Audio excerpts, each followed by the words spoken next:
Welcome to Unit 2, Lesson 3, or Unit 3, or Lesson 3 rather, and we are going to be learning about proving parallel lines, and we are also going to be proving quadrilaterals. So first thing I want to do is just make sure that you guys know, we worked on this yesterday, but I want to make sure that you know which lines are equal to what. What I've done is I've created two parallel lines, and I can go ahead and mark that the correct way. We know that they're parallel lines when they have this crazy arrow thing going on. And I've got a transversal. I did that in gray. And each one of these angles I labeled with a number. And I'm going to, in red, mark the ones that are equal to each other. And these are all going to be from the properties that you guys learned yesterday of vertical angles, alternate interior angles, alternate exterior angles. The ones that I've marked in red, all of those are equal to each other. 1 is the same degree as 8. 5 is the same degree as 4. 1 and 4, 5 and 8, all of those have the same degree. Now I'm going to mark the other ones in a different, I'll mark them with the same color but in a different way. I'm going to put two arcs on there. Angle 2 and angle 3 also have the same measure. They don't have the same measure as 1, but they have the same measure as each other. Same with 6 and 7. Those I'm going to mark with the two arcs. That lets me know anytime I see the two arcs that those angles are all have the same measure. And so now I can ask myself a couple math questions. We actually get to do numbers this lesson. Let's say that angle 1 is 56 degrees. What else is going to be 56 degrees? Well, all of the ones that have this arc. Angle 1, angle 4, angle 5, and angle 8. So all of those are 56 degrees.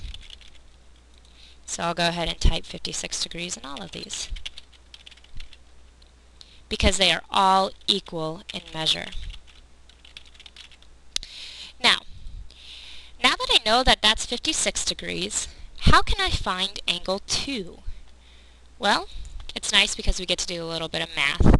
I know that angle 1 and angle 2 are linear pairs.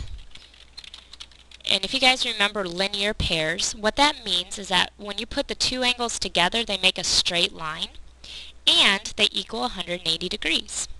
So if angle 1 is 56 degrees, what will angle 2 be? All I have to do in order to solve this is I take 180 degrees minus 56 degrees. And what I get for my answer here will tell me what my degree is for angle 2. And so my final answer here would be 124 degrees. So I know that angle 2 is 124 degrees. Angle 3 is 124 degrees.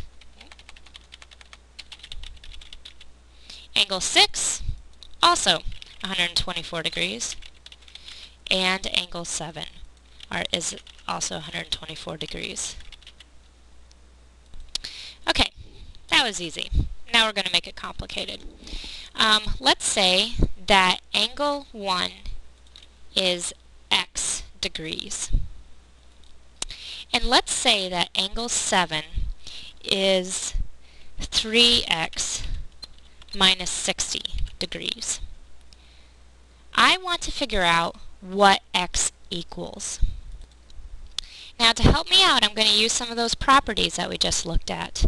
I know for a fact that angle 7 and angle 2 equal each other.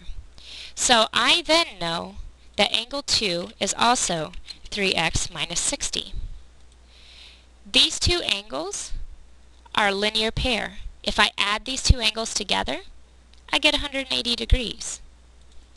So I set up an equation, and from here I solve. I add the x and the 3x together.